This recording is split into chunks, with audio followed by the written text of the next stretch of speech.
The latest Falcon 9 rocket getting ready to lift off. This will be launch number 75 for Florida's Space Coast. Ball continues to track well over the next 59 minutes and some change. Rocket at the center of your screen. The Falcon 9 has 23 Starlink satellites on board. Getting ready to send those Starlinks up to the 6th shell of the Starlink mega constellation. The mission name Starlink 6-77. Supporting our coverage, as per usual, is our Spaceflight Now editor, Stephen Young, who is running the technical operations of the broadcast.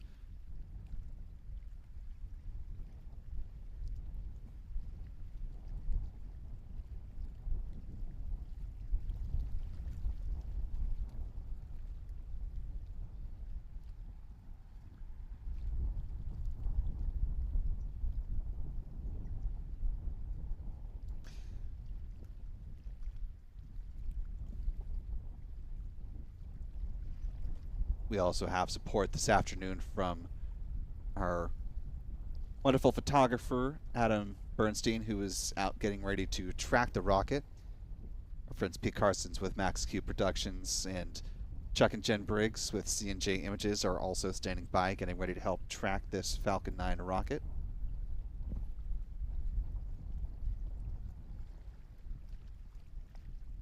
We also have support in our live chat from our wonderful moderators. I see Callistia Lee, Astro Joe checking in this afternoon. We'll see if any of the other mods happen to stop by.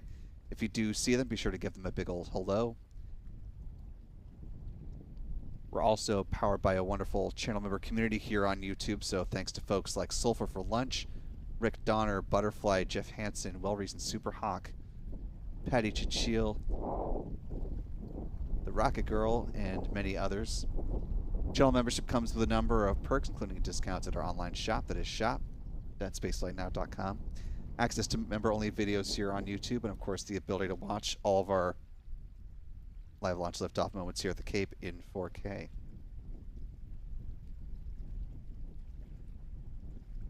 While our other photographer, Michael Kane, may not be out here with us to shoot the rocket, he's always with us in spirit, and if you'd like to follow either him or Adam, you can find their work on X, formerly known as Twitter. Michael's at MD Kane Jr., Adam Bernstein at ABurnNYC. Be sure to give Spaceflight Now a follow simply at Spaceflight Now. If you yourself are not on X, you can also follow us on Facebook as well as Threads.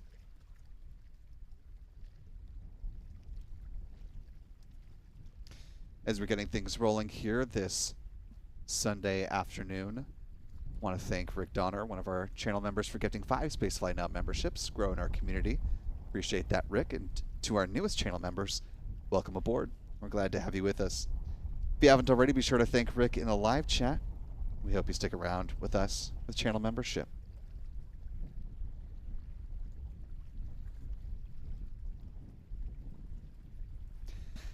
As we are preparing for this Falcon 9 launch, we are also tracking the progress of another Falcon 9 rocket over at SpaceX's other Florida-based pad. You can see here, taking a live look now at pad 39A. Falcon 9 rocket standing by, ready to launch a whole host of cargo and science up to the International Space Station. At the top of the rocket right now, it's in a horizontal position, so on the far right where you see the cherry picker going up to it is a Cargo Dragon spacecraft, which will, tomorrow evening, while continues to move on track, be sending up thousands of pounds of science and supplies up to the astronauts aboard the International Space Station.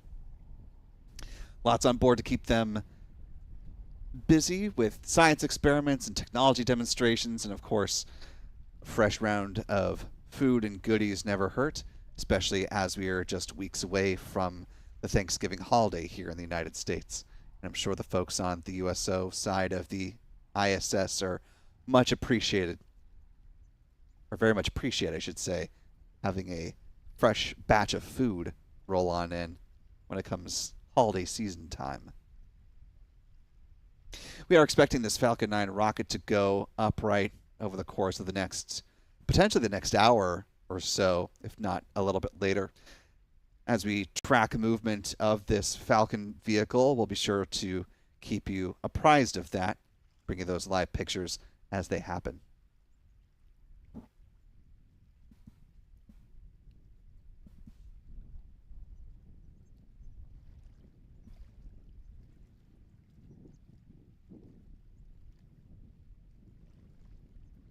Taking a peek back at our live chat, want to thank the more than 1,300 of you who are joining with us live as we're getting things rolling today. If you haven't already, we'd certainly appreciate it if you could hit that like button for us. Allow some more folks to find their way into our live launch coverage this afternoon. I also want to thank one of our very generous channel members, Artemis, for gifting 50 Spaceflight Now memberships. That is very kind of you, Artemis. Always good to see you, and appreciate the ongoing generosity in growing our channel member community by that much. So to our newest 50 channel members, welcome aboard. We're glad to have you all with us. Be sure to thank Artemis in the live chat if you haven't already.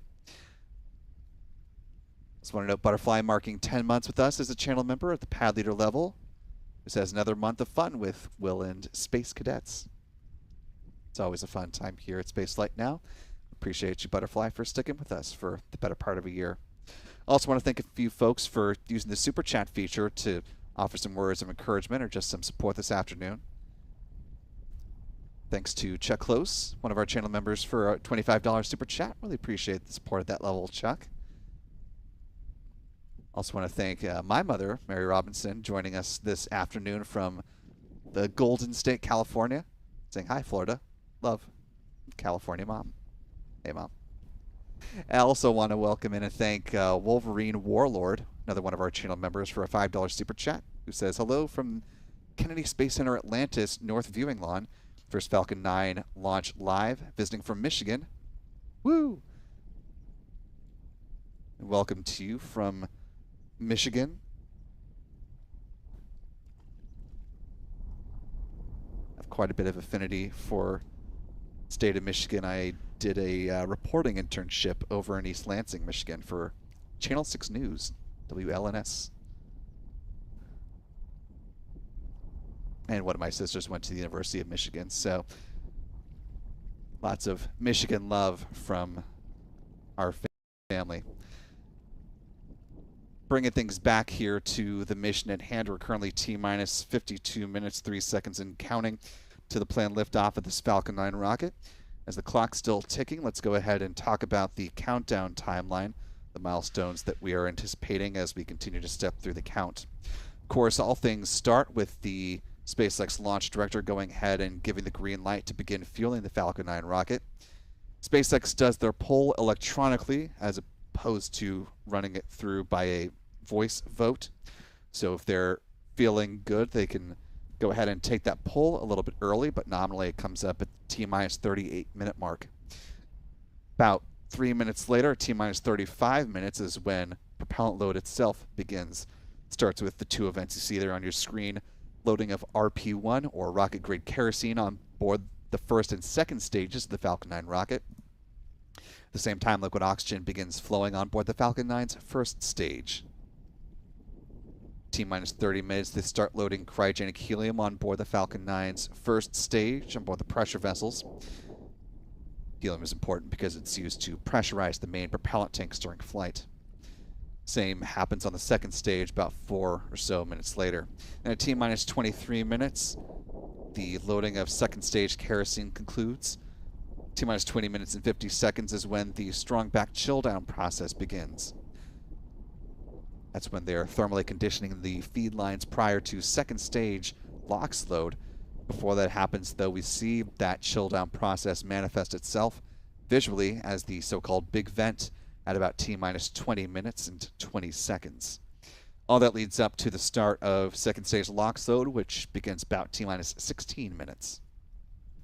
Moving right along, at the 7-minute mark before liftoff, the chill down of the 9 Merlin engines gets underway.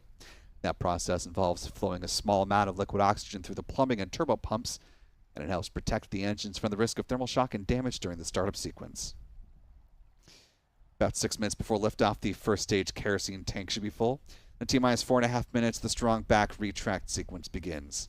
It starts with the clamp arms underneath the payload fairings opening up, And then the transporter erector, the strong back, will recline about 1.5 degrees away from the Falcon 9 rocket. It stays in that position until liftoff, at which point pull back in a much more rapid fashion to clear the way for the vertical climb of the Falcon 9. About 3 minutes before launch, the first stage LOX tank is full. And at T-minus 2 minutes, second stage LOX loading wraps up. And at that point, the Falcon 9 is fully loaded with 1 million pounds of propellant. In the final 60 seconds, control of the countdown is handed over from the ground sequencer to the Falcon 9's onboard flight computers. The propellant tanks are brought up to flight pressure. All of that wrapped up in the call-out we'll hear as the Falcon 9 is in startup, or something akin to that. T-minus 45 seconds is when the SpaceX launch director will give their go for launch. 3 seconds out is when the engine ignition command is issued. And if all 9 Merlins are healthy and ignite, the command will be given for the hold-down clamps to release the Falcon 9 for a T0 liftoff. Coming up this lovely, sunny, partly cloudy afternoon at 4:57 p.m. Eastern, 21:57 UTC for our friends around the world. And to all of those in the United States, if you haven't already, be sure to make those clock adjustments. We've all fallen back an hour because daylight savings time is still a thing, though it perplexes many of us as to why. But here we are.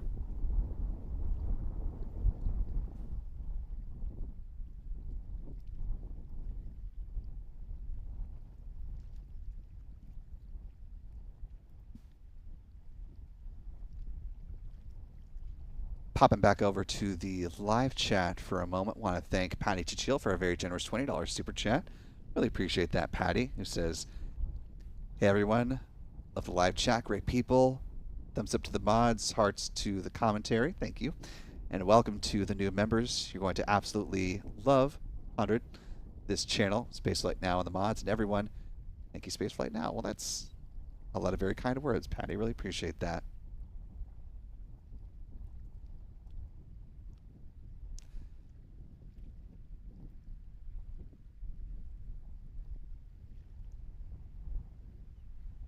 Also want to thank Artemis for gifting another 55 channel memberships. Really appreciate that, Artemis. So now to the 100 members that Artemis has brought into the community.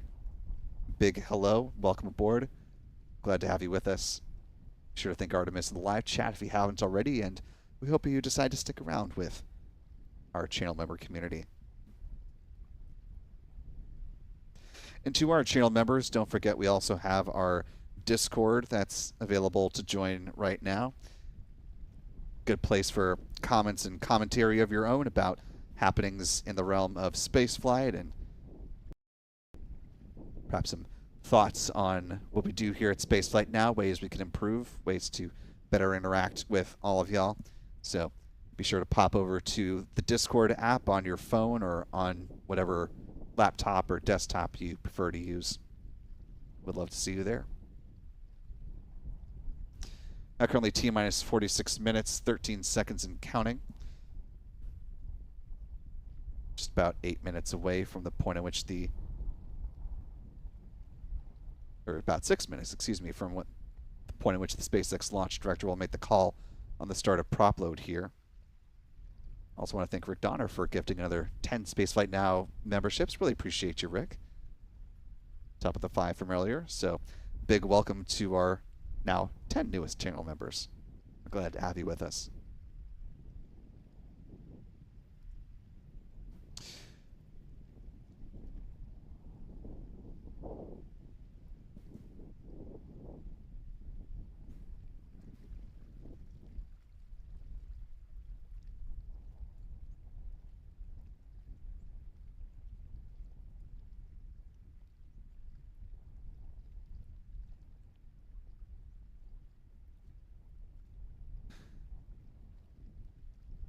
As we mentioned earlier, and as you can see from the fairly newly replaced American flag there blowing on the right-hand side of your screen, it's a somewhat blustery day here along Florida's Space Coast.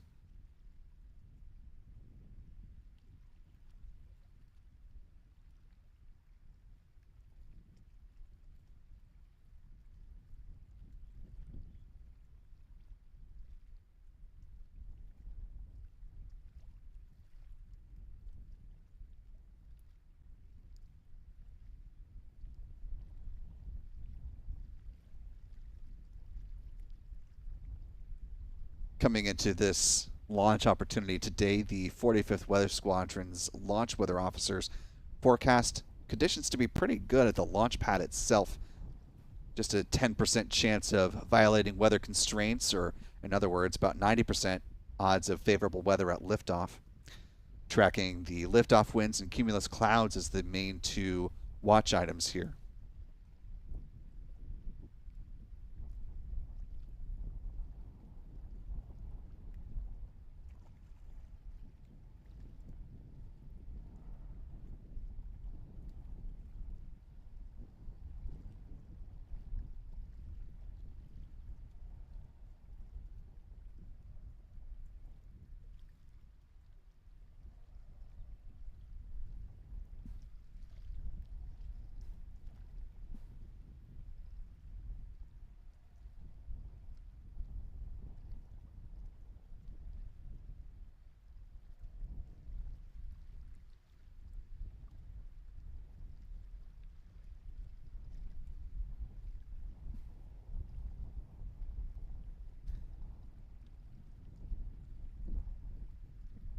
Talking weather now, the 45th Weather Squadron forecast launch conditions to be about 90% favorable for liftoff today.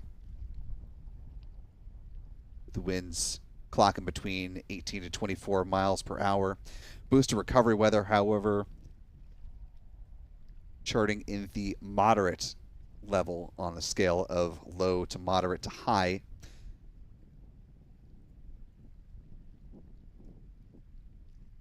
Taking a look at some satellite imagery from GOES East, of the clouds over Florida. Second, should be getting the radar view, which is a little bit of a wider vantage point.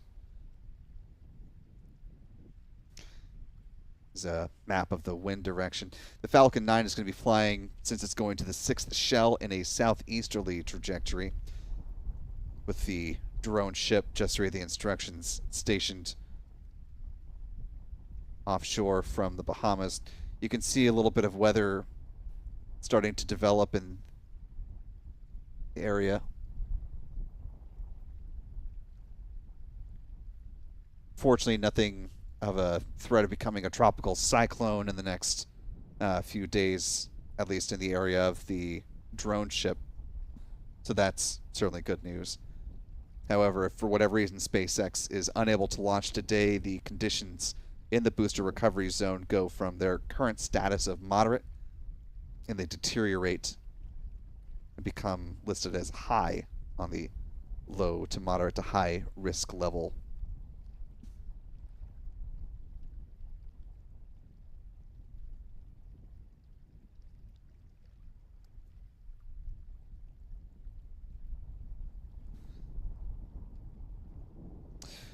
Taking a look at our own localized weather data from our local weather station here that we have at the press site. You can see here our avian friends are cawing out and about. Here are our microphones.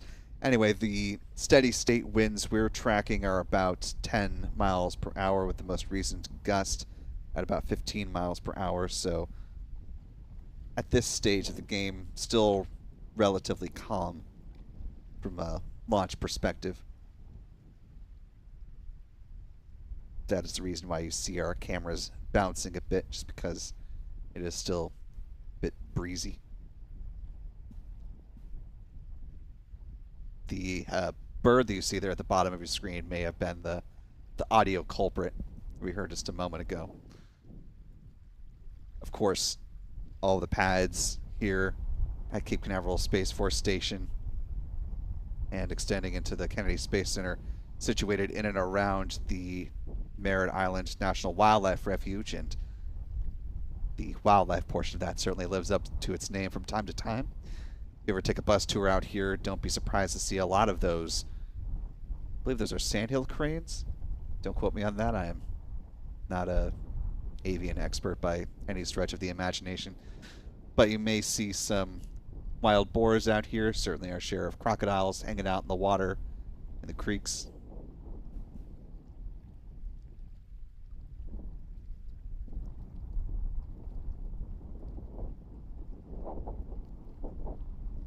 Alligators is what I meant to say, not crocodiles.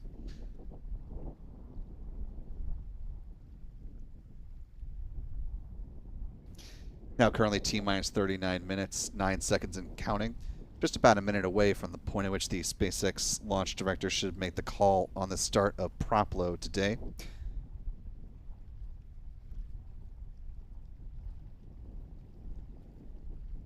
We do have the Brevard County Emergency Operations Center, which activated about 20 to the top of the hour in preparation for this mission.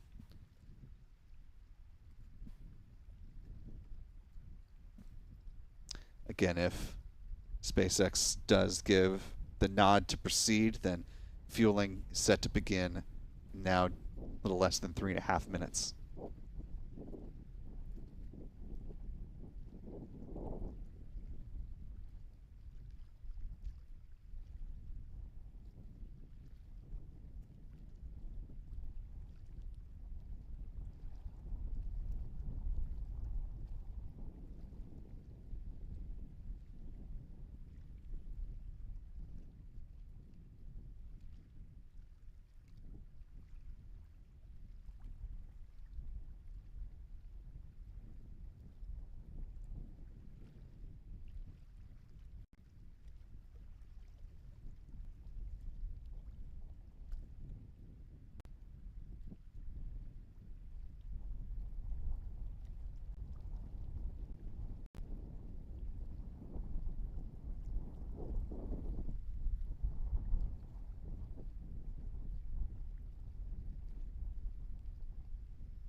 Now T-minus 36 minutes, 56 seconds and counting.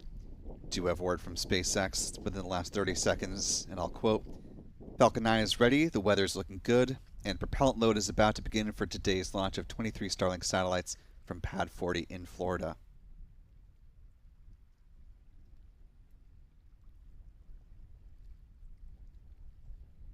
So with that confirmation from SpaceX, we now know that fueling set to begin. Good confirmation of that in just a little more than a minute from now. Again, if you weren't with us at the top of the broadcast, the fueling starts at T-minus 35 minutes with a loading of RP-1, or a rocket-grade kerosene, on board the Falcon 9's first and second stages, as well as liquid oxygen on board the Falcon 9's first stage. Taking a look at this punched-in view of the Falcon 9 rocket, it's actually a pretty clear day. Not too much heat distortion from this vantage point, which is nice. And the tree line actually, good job to Adam. Get a good view of the Falcon 9's landing legs at the base of the rocket there. What we'll start to see in the next few minutes as fueling begins and they're loading the super cold densified liquid oxygen. If you look at the Falcon 9 rocket, just to the right of that, you see the crew access tower and the horizontal crossbars along just above the tree line. If you go up 1, 2 above the top of the trees and then bring your eyes immediately to the left, you see that slightly almost white band near the base of the Falcon 9 rocket just beneath the X of SpaceX, which you can actually still make out, which is pretty nice. That's where we should start to see a little bit of a frost line begin to form as the oxygen starts to flow. And as the LOX begins to fill the tank and the much colder temperatures of that at the skin of the rocket and meet the much warmer Florida air, start to see a little vapor around the vehicle.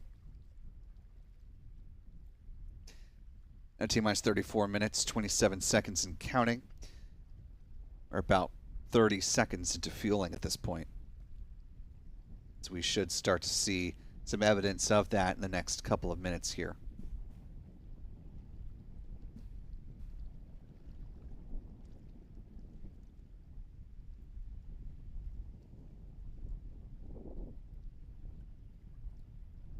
Taking a look at our live chat, want to welcome Jim Haggerty joining us with channel membership at the pad leader level. Welcome aboard, Jim. We're glad to have you with us. Also want to thank Lita for a $5 super chat. Good to see you this afternoon, Lita, who says the best place to share our love of space and launches, best folks anywhere. And I would certainly have to agree with that. Wolverine Warlord also with a $5 super chat. Another one of our wonderful channel members who says, well, it's a very kind comment. Since I am not listening to the commentary at the Kennedy Space Center Visitor Complex, let those who like read Wolverine's comment in full, but certainly appreciate the support there. I also want to thank Animo for a €2 super chat. Says don't have much but still want to support. Well, you know, Animo, really any support that folks feel like they are able to want to offer is most welcome. You know, large super chats, small super chats, it's really all helping to grow not just our community here on YouTube, but, you know, going through incremental steps of also improving our infrastructure here at the press site as well as around Florida's Space Coast so we can cover these missions to the best of our ability and bring you all good live coverage of the rocket launches, the preparation for such, and of course the on-the-ground reporting that we do at places like Starbase, when we went to go see the Dream Chaser space plane up in Ohio, the Glenn Research Center, heading out to the Jet Propulsion Lab in California and seeing the facilities from Rocket Lab down in Long Beach. So really, channel membership is the biggest and most consistent way if folks want to lend their support to us. So if you get gifted a channel membership, if you like what you see here and you want to support what we're doing, go ahead and extending that. Great way to support what we do. The super chats are always lovely and a fun way to interact with y'all when we go live. But a free way that you can help us out, and it's just a quick and easy thing to do, is just by hitting the like button or sharing the stream with your friends and family.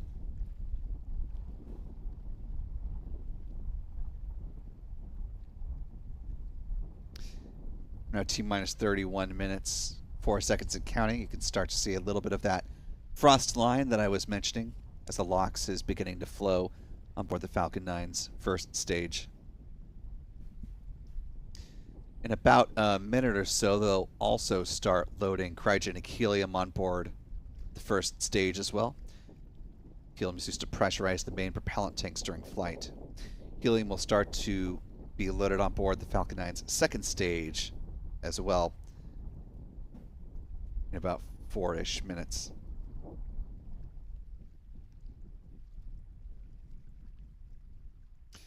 As we were getting ready to see this Falcon 9 rocket take off, let's go ahead and talk about where it's going to be heading.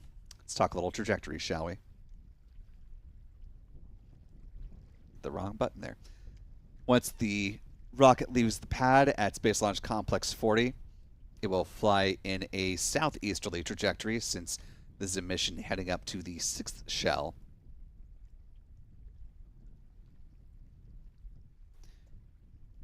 Falcon 9 rocket will follow that green arc until stage separation, at which point the first stage will break off and land on one of SpaceX's 3 drone ships. They've got 2 here on the East Coast, and the one on Deck 9 is called Just Read the Instructions. With a successful booster landing tonight, this will mark the 96th total successful landing for the drone ship Just Read the Instructions. and the 362nd booster landing for SpaceX to date. In addition to the booster, SpaceX will also endeavor to recover the payload fairings at the top of the rocket. They save about $6 million per recovery effort, so it's an important part of their business model to be able to do so whenever possible. As you can see in this picture from a SpaceX presentation earlier this year, they splashed down in the waters here in the Atlantic Ocean, in the case of today's launch, using parachutes. They're brought aboard a recovery vessel, brought back to Port Canaveral, then turned over to Cape Canaveral Space Force Station, where they will be refurbished and turned around for future flights, assuming no serious damage. SpaceX is in the process of certifying both its payload fairings as well as its boosters for up to 40 launches each. And speaking of reusability, take a look at this image from Blue Origin. Of course, this past week was also highlighted by the first stage of Blue Origin's New Glenn rocket rolling out to the hangar that you see here on your screen in this Blue Origin provided photo. That's over at Launch Complex 36 down in Cape Canaveral Space Force Station, a little bit south of Pad 40. Blue Origin also has plans to recover its first stage booster similarly to SpaceX using a marine asset. Their landing vessel is named Jacqueline, after the mother of Jeff Bezos, the founder of Blue Origin.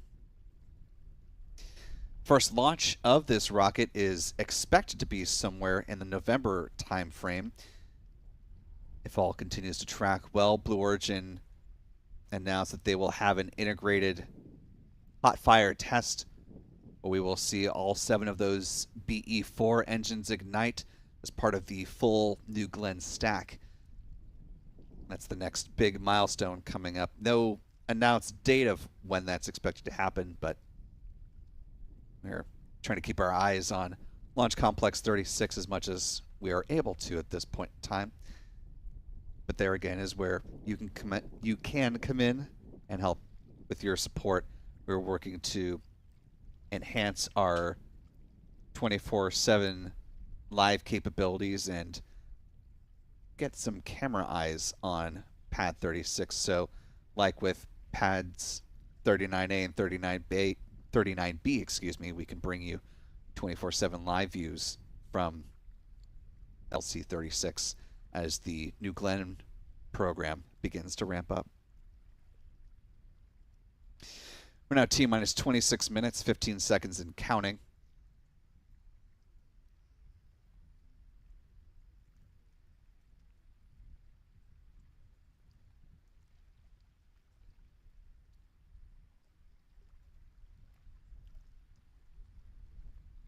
In less than 6 minutes, we'll start to see the so-called big vent as SpaceX prepares to chill down the feed lines prior to second stage liquid oxygen load.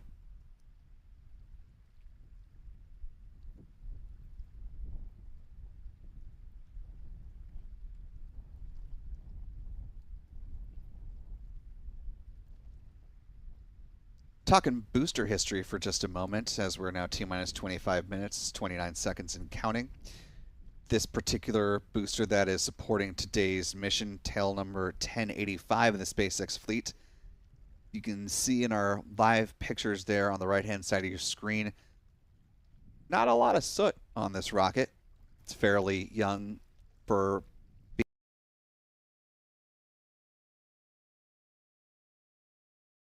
of the SpaceX fleet, flying for just its 3rd time today. Previously supported the Starlink 10-5 mission, first flying on August 20th of this year, landing on the drone ship A Shortfall of Gravitas. Its next mission supported the duo, the launching duo, I should say, of the Crew 9 mission, heading up to the International Space Station, currently docked. Crew Dragon Freedom, actually just earlier this morning, happened to have a port relocation event where they moved from the forward-facing port or the Earth-facing port up to the space-facing or zenith port of the Harmony module to make room for the incoming Cargo Dragon spacecraft supporting the CRS-31 mission.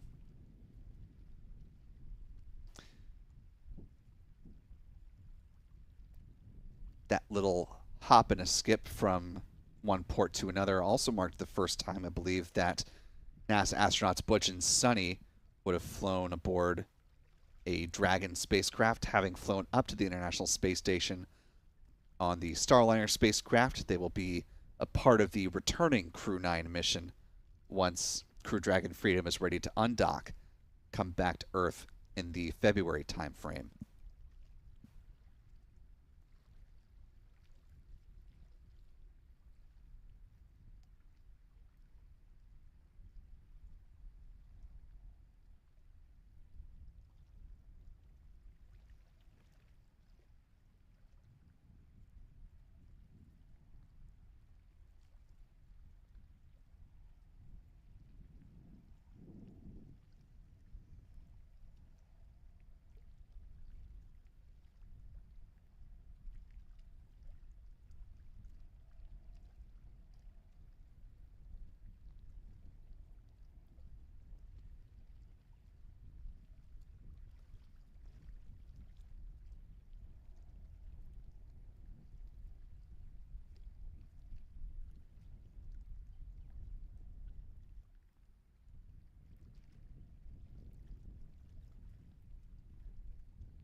Now T-minus 21 minutes, 32 seconds and counting.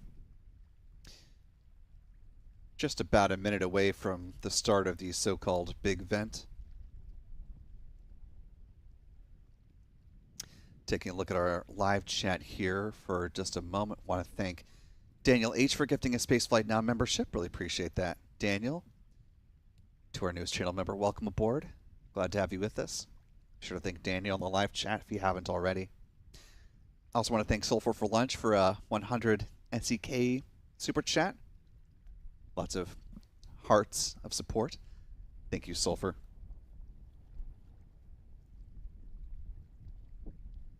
Now T-minus 20 minutes, 48 seconds and counting. The chill down process has begun, and again, we'll see that visually with the big vent in about 20 seconds. I want to quickly thank James Castile for a $10 super chat. Thank you, James. Says enjoy your coverage and commentary. That's very kind of you. And thanks to Astro Joe, marking 28 months as one of our channel members and one of our fabulous moderators, who says, always appreciate the coverage, Spaceflight Now. Thanks, team. Thank you, Astro Joe, for all you do for Spaceflight Now. And as you can see, the big vent now underway.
Now T-minus 16 minutes, 20 seconds and counting. You can see the so-called big vent has wrapped up, and SpaceX is now just about 10 seconds away from starting second stage LOX load. Things are proceeding well on the Falcon 9 countdown as the Starlink 6-77 mission now just 16 minutes away from lifting off.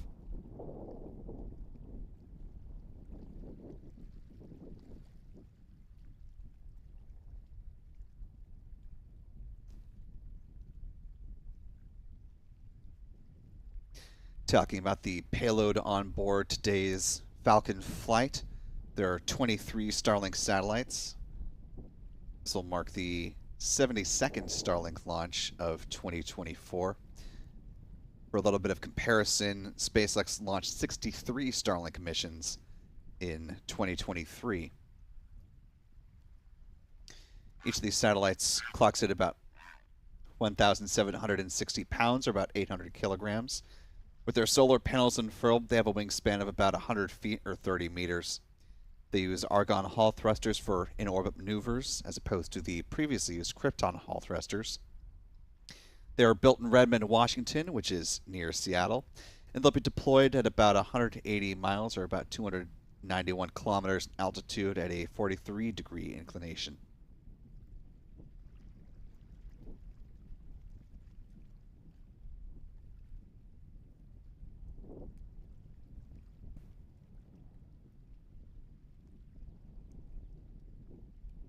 Earlier this year, the partnership of Black Sky and HEO brought us this on-orbit image of a Starlink V2 mini satellite. First one we've gotten in color of one of these satellites in its on-orbit configuration. So I appreciate them for sharing this image with the broader public, giving us a better look at one of, well, not one of, the most prolific type of satellite that's currently orbiting the Earth. Now T-minus 14 minutes and counting.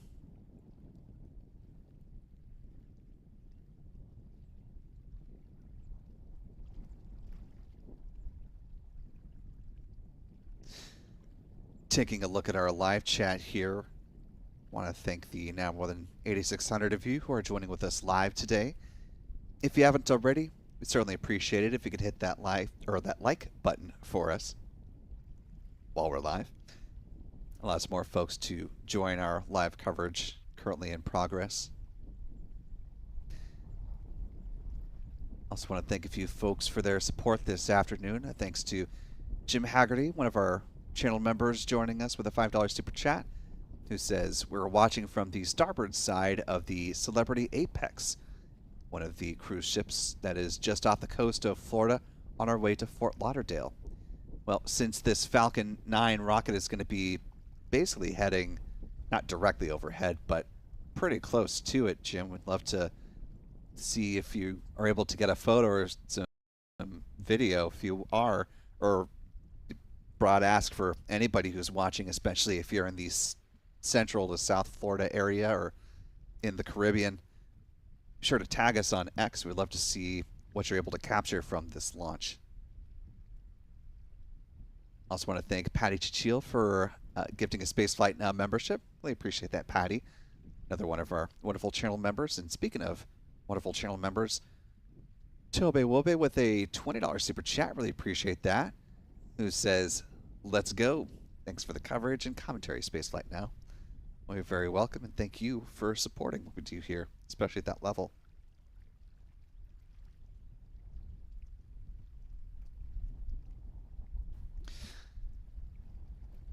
With the roughly 12 minutes that we have remaining prior to the liftoff of this Falcon 9 rocket, let's go ahead and talk about SpaceX's workhorse vehicle. The Falcon 9, which stands at 70 meters or 229 feet tall, has a diameter of 3.66 meters or 12 feet. The majority of that is made up by the Falcon 9's first stage. This particular booster, tail number 1085 in the SpaceX fleet, will be flying for just its third time here with this mission. Of SpaceX's currently operable boosters, the flight leader remains B-1067, which has 22 missions to its name. SpaceX was able to accomplish 23 flights with B-1061 and B-1062 before they were removed from service.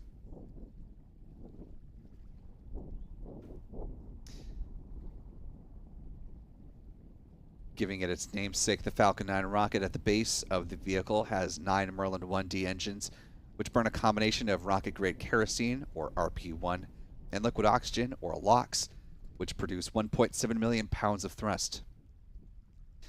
Around the engine compartment are the black carbon fiber landing legs that will be used to land the first stage on the drone ship. Again, today they are using Just Read the Instructions. Above the first stage is the inner stage. This is a composite structure consisting of an aluminum honeycomb core, which is surrounded by carbon fiber. In the image on the right-hand side of your screen, you can see the deployable hypersonic grid fins. These are titanium winglets that provide stability and steering for the Falcon 9 as it comes back through the atmosphere, tail first like a big old dart heading towards the drone ship. And at the top of the inner stage are 3 mechanical latches that attach to Falcon 9's second stage. That first stage main engine cutoff, high-pressure helium is used to release those latches, and 4 pneumatic pushers ensure a clean separation. Second stage engine nozzle is also safely housed inside the inner stage adapter until that point of stage separation. Speaking of that second stage, the upper stage of the Falcon 9, powered by a single modified Merlin engine called a Merlin vacuum engine, or an MVAC engine. It's equipped with a large nozzle which is optimized for burns in the vacuum of space, hence the name. It produces more than 220,500 pounds of thrust, and it will be fired twice on today's mission, placing the 23 Starlink satellites into their intended orbit. As goes the first stage, so goes the second stage, burning the same prop mix, LOX, and RP-1. Following satellite deployment, it will ignite for a third time for a deorbit burn, driving the upper stage back into the atmosphere, where it will burn up, helping to eliminate the risk of creating any unnecessary space debris on this mission.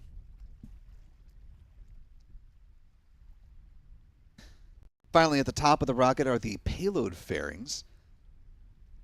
Fairings are made up of a carbon composite material and stand 13.1 meters or 43 feet tall, and are 5.2 meters or 17.1 feet in diameter. Two fairing halves will be recovered a little further downrange from where the first stage lands on the drone ship. Just read the instructions. They gently splash down into the support of parachutes, and as previously mentioned, they will be brought back into port and then turned over for refurbishment following the mission.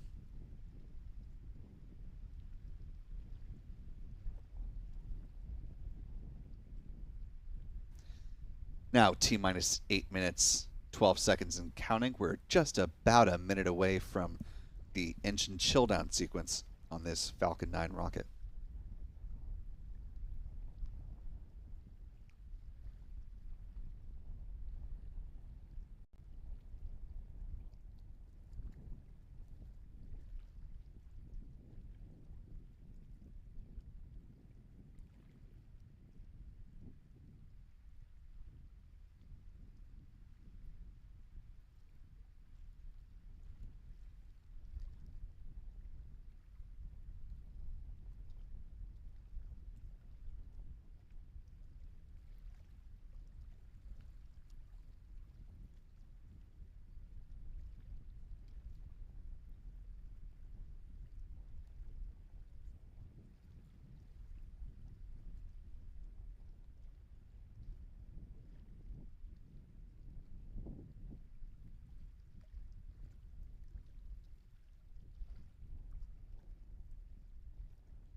We're now currently T-minus 5 minutes, 48 seconds and counting.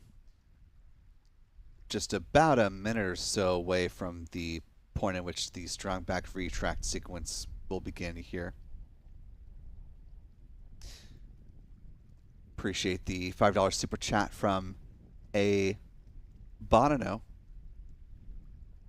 which got me thinking and wanting to look up a little background on the whole daylight savings time thing.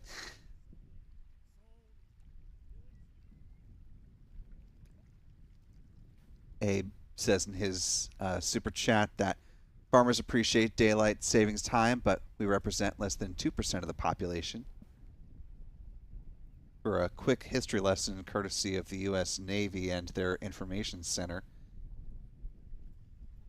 there was a standard time established by the United States and Canada by the railroads, actually going back to 1883, but it became part of U.S. law first through the Standard Time Act on March 19th of 1918. And there was a bit of back and forth with it coming and going, which I won't bore you here since this is, in fact, not the History Channel and not all about daylight savings time. So let's go ahead and turn it back to this Falcon 9 rocket. But if you want to go look at the full history, they've got some information on the Navy's website. Go under the Information Center section. There's a little tab for daylight saving time. Now T-minus 4 minutes, 11 seconds and counting.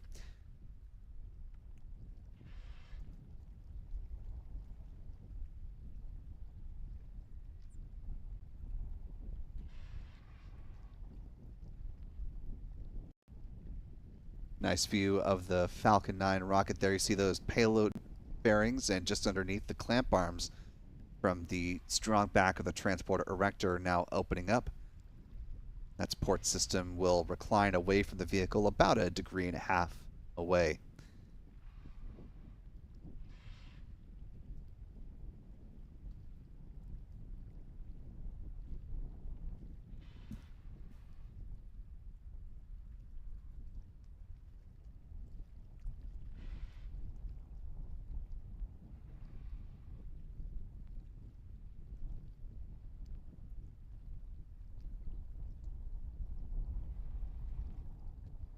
Just a point of note, while the additional hisses they're hearing is coming from the mics at the pad, for whatever reason, SpaceX does not appear to be piping in mission audio. So that's the reason why we have not been hearing the callouts from SpaceX at this point as we normally have. Now T-minus 2 minutes, 45 seconds and counting. At this point, assuming all is remaining on track, SpaceX will have concluded first stage liquid oxygen load and are preparing to wrap up second stage. Launch on countdown 1. Hold, hold, hold. Standing down for helium stage 1. And that may have been the reason why we didn't hear anything, is because they were working through a helium issue, which is forced to hold, and because SpaceX operates under a load and go type of fueling process, they are not able to recycle once the fueling has begun. So a hold means a scrub in today's case.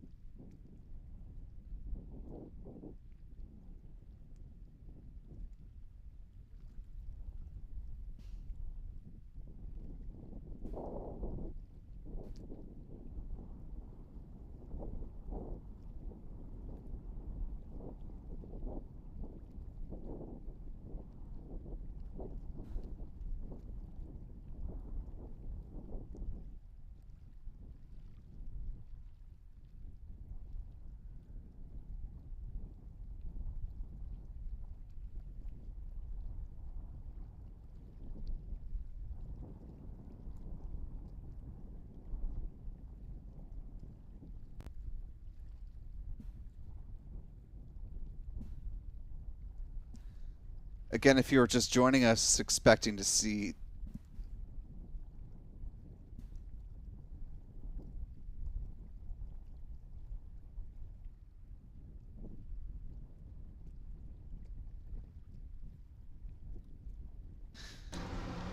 Vixe, deu scrub, gente. Falhou aqui dentro do foguete. Foguete falhou, gente. Called a hold, which again, Deu because SpaceX uses a the load hold, and go style of fueling, falhou. means they do not, unfortunately, have the ability to recycle the countdown. F paga o As is the foguete, case with F. some other rockets, and go for another launch attempt, which means they are pivoting to likely sometime after the Cargo Dragon mission on Pad 39A. SpaceX and NASA have a roughly 24-hour agreement between missions. If NASA has a mission on the pad planned for a specific time, the agreement is, broadly speaking, that SpaceX will not launch another Falcon 9 rocket, especially on the same coast, within 24 hours of the NASA operation. Reason for that being, while the Starlink missions are obviously not NASA flight, SpaceX, or NASA does learn from the SpaceX missions, and so if there were to be potentially an anomaly on a Falcon 9 rocket in the, let's say, couple hours before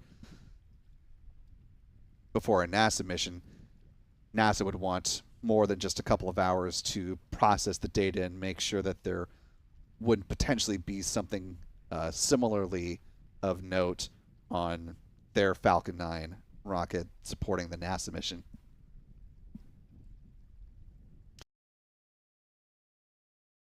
So again, All that being said, the Starlink 6-77 mission will not be moving forward today.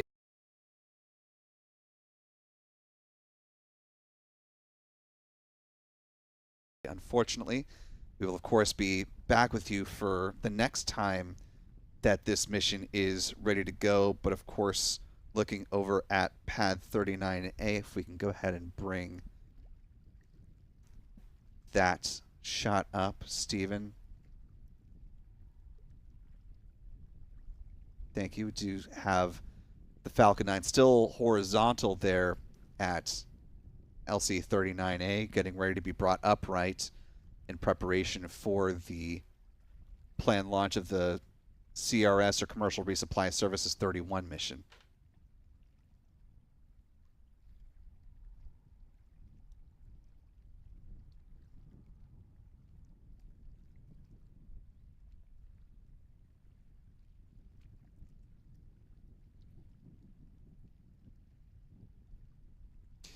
That being said, since this was a first stage helium issue on the Falcon 9,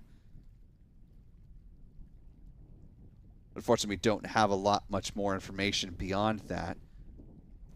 So, without going into overly speculative territory, of course NASA will be, I'm sure has been, in communication with SpaceX in the days leading up to the planned launch of CRS-31 set for tomorrow evening. We'll see if this helium issue has any bearing on the Falcon 9 rocket that's set to launch the CRS-31 mission. And while we don't have a launch today, we can leave you with a pretty spectacular image courtesy of the Florida Space Coast, a nice rainbow arcing over pad 40 there at Cape Canaveral Space Force Station. And boy, would it not have been spectacular to have seen this rocket launch through a rainbow. We probably could have gotten some really cool imagery. Or Adam Bernstein could have gotten a stellar photo as it was arcing through that rainbow. Alas, it was not meant to be for today, so we will keep you apprised of, again, when SpaceX is planning to target the next launch opportunity for CRS, or excuse me, of the Starlink 6-77 mission, as well as, again, if there are any impacts to CRS-31. If this issue is fairly easy to understand, if there was just a sensor or, something that does not impact the CRS-31 mission, then that will proceed with a launch tomorrow evening. NASA and SpaceX are targeting a liftoff from pad 39A of that Falcon 9 rocket, if, again, all remains on course. That rocket set to lift off at 9:29 p.m. Eastern Standard Time. It's coming up on Monday night.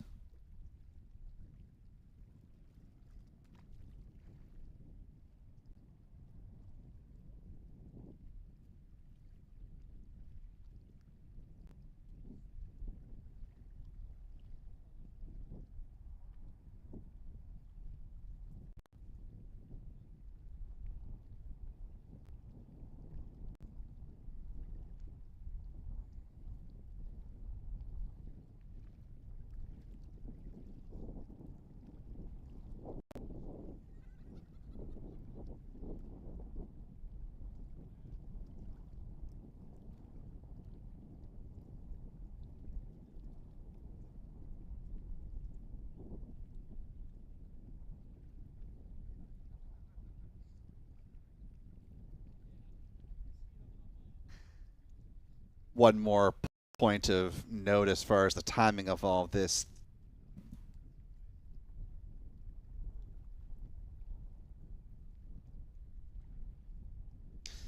The Falcon 9 rocket supporting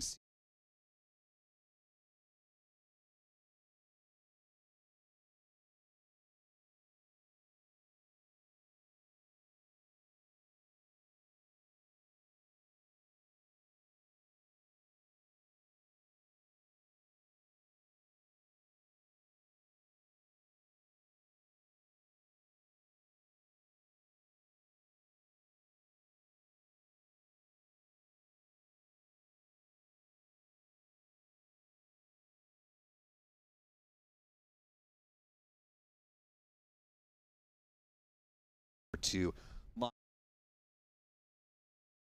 live pad viewing channel here.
You all happy voting.